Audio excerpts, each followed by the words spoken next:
Welcome to Revenge Was Peace. Don't forget to subscribe and leave your comment. He said he didn't want a big wedding. He just didn't say it was because he already had one with someone else.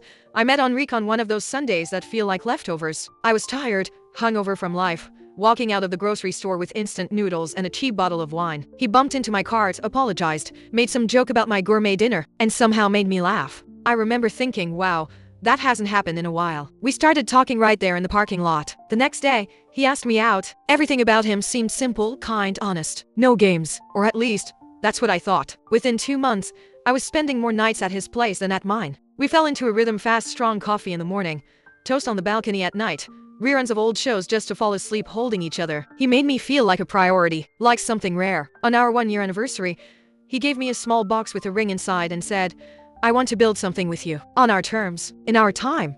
I cried. I said yes. I believed him. That's when the first red flag came, but I didn't see it yet. I was thinking, maybe we could just do a small ceremony, he said one night. Small like, just close friends and family? No.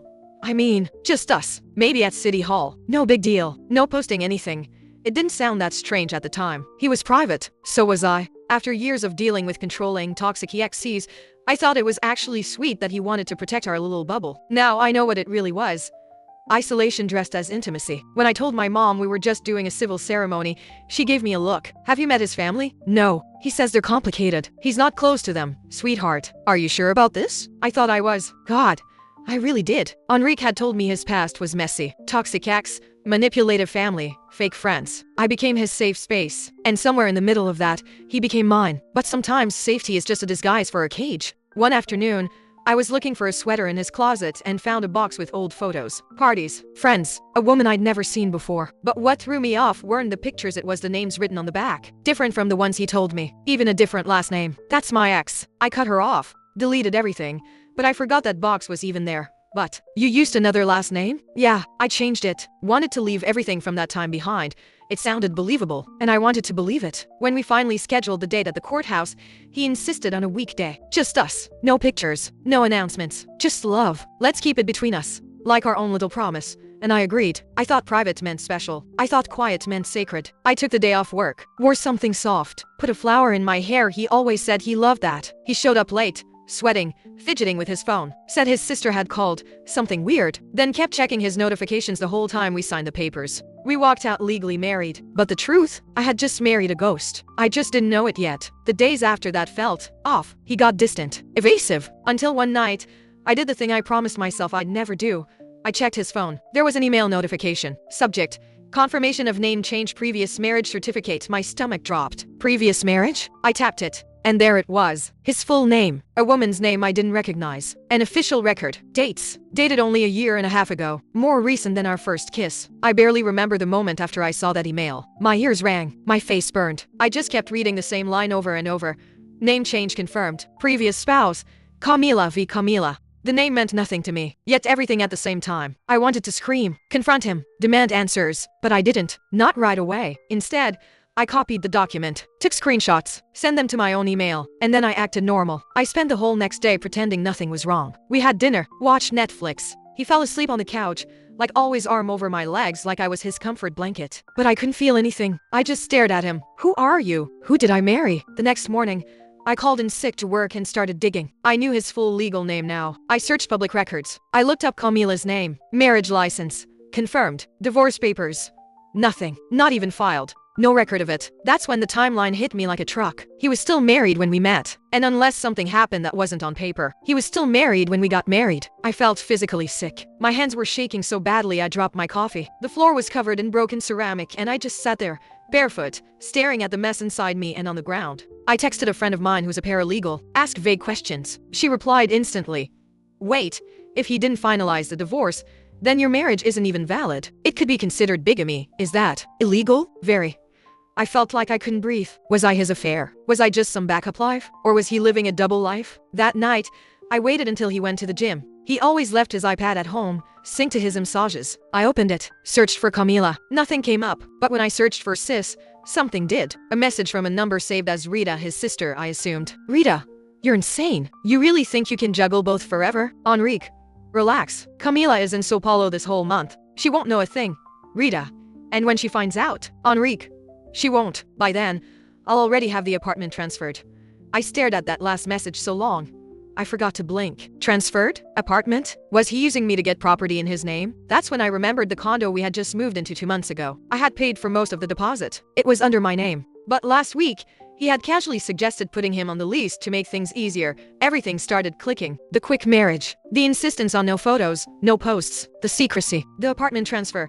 I wasn't just the other woman. I was the setup. He was planning something. I didn't know what exactly, but it had nothing to do with love and everything to do with paperwork, money, and lies. That night, I didn't sleep. I just made a new folder on my desktop, named it Exit Plan.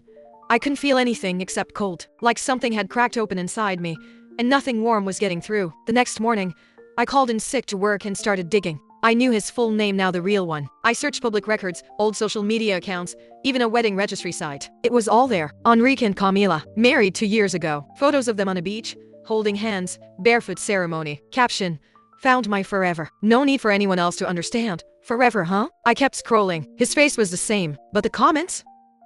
That's where I lost it. A woman named Renata had commented, "Wait, weren't you just with Mariana last year?" And Camila replied, "They were over way before we got serious." People love to twist things.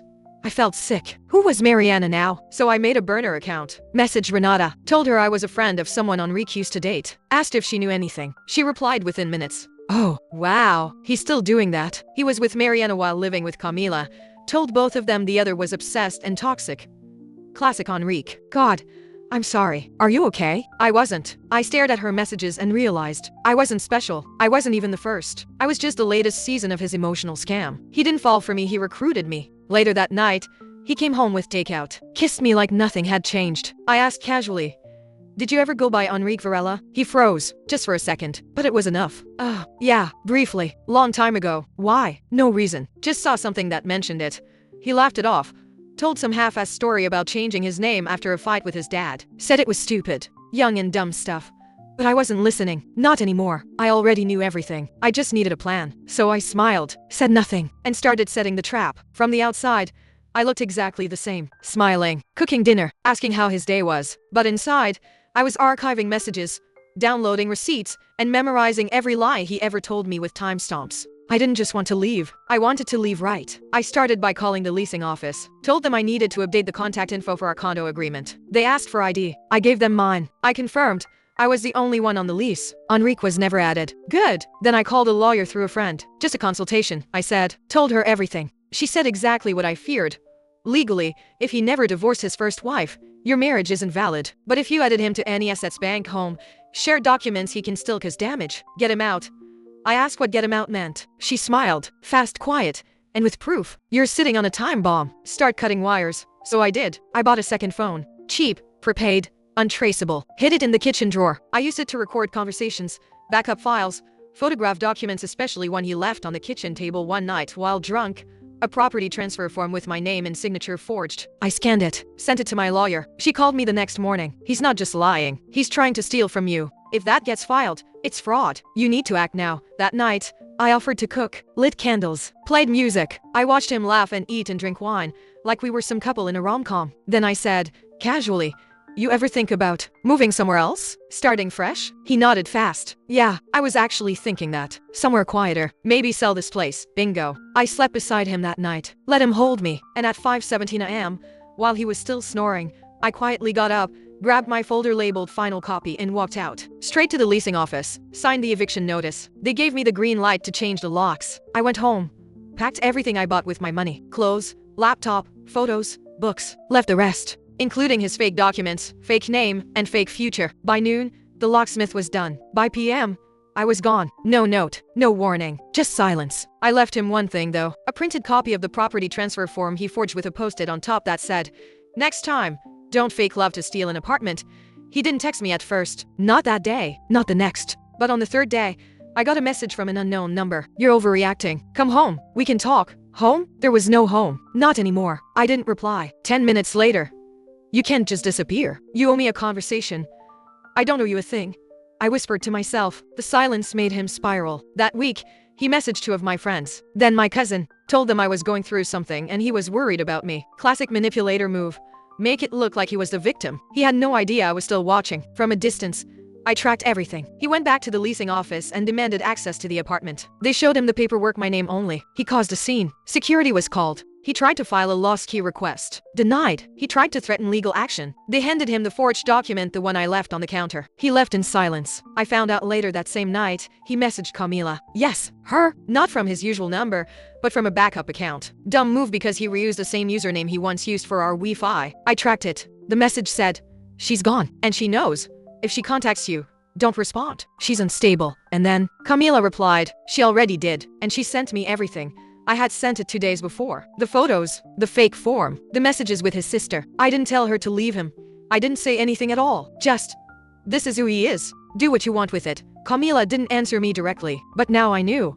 She knew. That's when I stopped monitoring. He could spiral on his own. I wasn't going to track him forever, because it wasn't about him anymore. It was about me, and finally being out of that maze of lies. But before I let go, I wanted one last thing. Not revenge, not drama, just witnesses. So I wrote a post. Not with real names, not with specific dates, but with the truth, the whole timeline, the fake marriage, the forged form, the manipulation, the silence. I posted it anonymously in a relationship advice forum, and then I logged out. The week after I disappeared was quiet, not the kind of silence that used to fill the apartment heavy and tense. This was different. This was the kind of silence that let me breathe again. No pretending, no performing, no waiting for his mood to change. Just peace. Until Thursday. That's when I got the message. Unknown number. Short. Cold. You're being dramatic. Come home. Let's talk. Home? I stared at the screen like it was a joke. 3 hours later, another one. You can't just vanish. You owe me a conversation. That wordo hit me wrong. I didn't owe him anything. He owed me the truth. And he never paid. I didn't answer. Instead, I watched. Through the leasing office, I found out he'd come back the next day, demanded access to the apartment, tried to use that forged transfer form I'd left on the table. They handed it back to him with a smile and said, "You're not listed on the lease." Security escorted him out. A few days later, I received a message on an anonymous forum. It was short, simple, no greeting. "Thank you." I left him. It was from Camila. I didn't know how she found my post. Maybe someone forwarded it. Maybe she was already suspicious. But she knew, and she believed me. I recognized the dates, the way you described him, the phrases, the patterns. I thought I was his real relationship. I wasn't. Just another placeholder. She told me she confronted him, that he lied, blamed me, called me obsessed. But she'd already seen the proof. The messages, the forged document, the apartment plan. He doesn't love people. He uses them. That was the last message she sent. I didn't reply. I didn't need to. A day later, another message appeared in my inbox. This time, from a different woman. She'd read my post. "Did he forge your signature too? Because I think he tried the same thing with my cousin. Last year. Same name, same charm, same ending."